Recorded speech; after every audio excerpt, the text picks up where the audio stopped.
This video is for our police movie. The name of the movie that I watched was Along Came a Spider. The name of the lead actor is Morgan Freeman.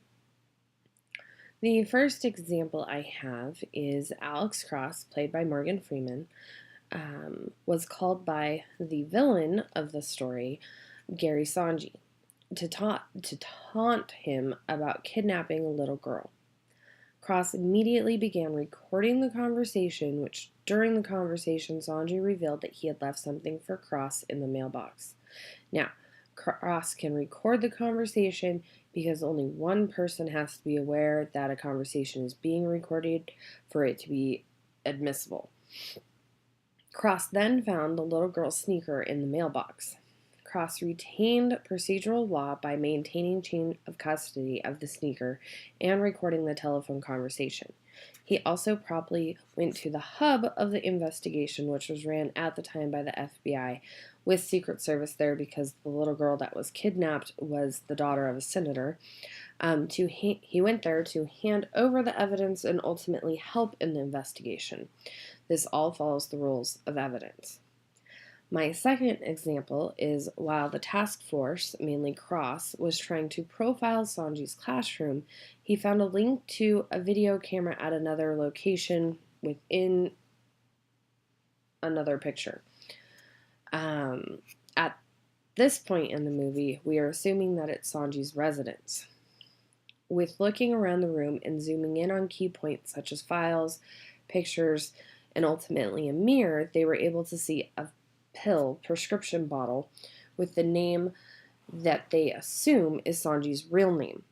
This gave them probable cause to find the address of the person listed on the pill bottle and enter said home without a knock and announce because Sanji already allegedly murdered one person, so he would be considered armed and dangerous while he was also holding a little girl captive. So evidence obtained by profiling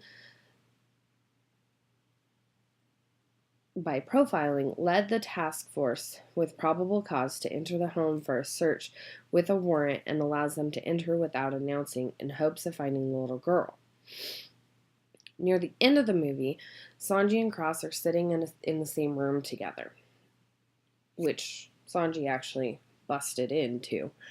And Sanji is asking Cross to look into his head and tell him what he sees. He wants him to profile him. Now, since Sanji forced his way into this house where Cross was, Sanji was not in custody and was free to go at any time and was not being questioned. He was the one doing the talking and asking the questions. Under the circumstances, he was actually really the only one allowed to leave. All Cross wanted to know was where the little girl was, which at this point in the movie, we know that Sanji doesn't know where the little girl is because she disappeared. While the two are talking, Sanji makes a comment about wanting parents like the little girl has because they cared so much about her and want her back so bad. And Cross says that he cannot blame his parents for what he has become. Sanji then, without being read his Miranda rights, confesses to killing his parents in a house fire when he was 15. Now, this confession can be used because it was given voluntarily and rights did not need to be read because he was not being detained nor was he being questioned. Cross just listened. Those are my three examples. Why I chose this movie. I love the Alex Cross series. I love James Patterson as a writer. I've probably read almost every Alex Cross book.